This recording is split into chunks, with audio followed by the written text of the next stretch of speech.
This, thank God, is not me. This is my little brother, JJ. And growing up looking like that is not easy, but life is good.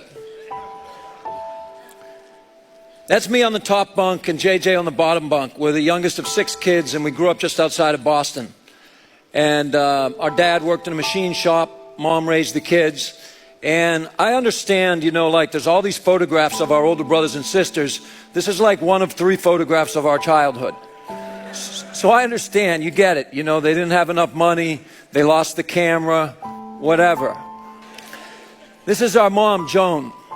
Joan was the first powerful optimist in our lives. Almost the entire time growing up, our dad, who wasn't a bad guy, was depressed by any definition. And his depression manifested itself in screaming and yelling. Screaming and yelling at our mother, screaming and yelling at all the kids.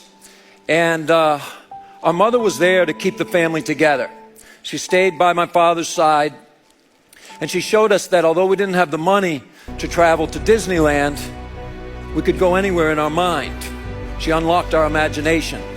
When she told us bedtime stories, she didn't just tell us the stories. She acted out the characters.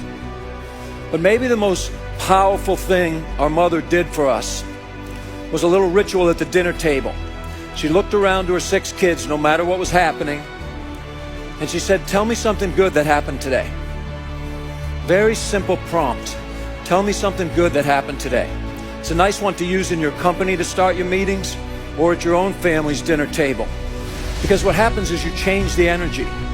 She showed us that our disposition is powerful, and she changed the energy in the house. The media inundates our culture with negative information, always reinforcing what's wrong with the world and rarely telling us what's right with the world. And you know, we all have a choice every day. You can focus on what's wrong with your life, or you can focus on what's right with your life. And wherever you put your energy, wherever you focus and whatever you focus on, that will grow. That was something our mom taught us at the dinner table. Optimists roam the world seeing opportunities. They don't ignore obstacles, but they overcome obstacles by focusing on the opportunities. When you're an optimist, you're more innovative. You're more innovative because you're open-minded. You're not afraid to experiment. You're not afraid to explore the world, always trying new things. And maybe most importantly, being an optimist is magnetic. Optimism is magnetic. So wherever Jake goes, he attracts other optimists. The ones who embraced the idea that life is good the most were the ones who were facing the most adversity. This is a photograph of a little girl named Lindsay Beggett, 11 years old, and she was diagnosed with terminal bone cancer. And the Boston Globe wrote an article about her, and she was wearing a Life is Good hat. And the journalist said, "Do you understand your prognosis?" And she said, "Yes, they don't think I'm going to live longer than a year." And he said, "Do you mind if I ask why you're wearing a hat that says life is good?" 11 years old, you know what she said? Very matter-of-factly, "Because before I was sick, I took my life for granted. But now I want to make sure every day counts." Lindsay Beggett was 11 years old, 17 years ago, and told she was going to live 1 year.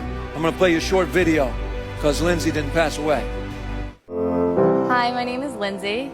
I was diagnosed with Ewing sarcoma, a bone cancer, when I was 10 years old. I was going through chemotherapy and lost all of my hair, so a bunch of our family friends donated hats to me. The one that stuck out to me the most was this Life is Good hat. I was diagnosed on Marathon Monday of 1998 and wore it through the following August of 1999. So it's a little bit worn out now, but I keep it as a reminder. It reminded me to be positive and happy and excited, even though I was going through something that was a little bit difficult. What Lindsay showed us is that her optimism enabled her to access courage. So it was the beginning. When we started, we thought, well, there's pessimism, there's realism, and there's optimism. We're on this team, okay? Pessimism is corrosive. Realism lacks imagination.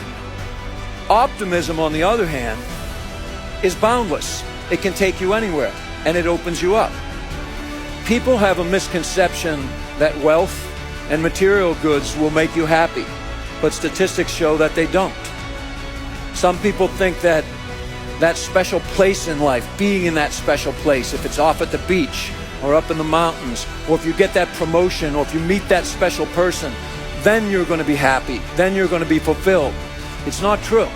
The only thing that will enable a happy and fulfilling life is your disposition.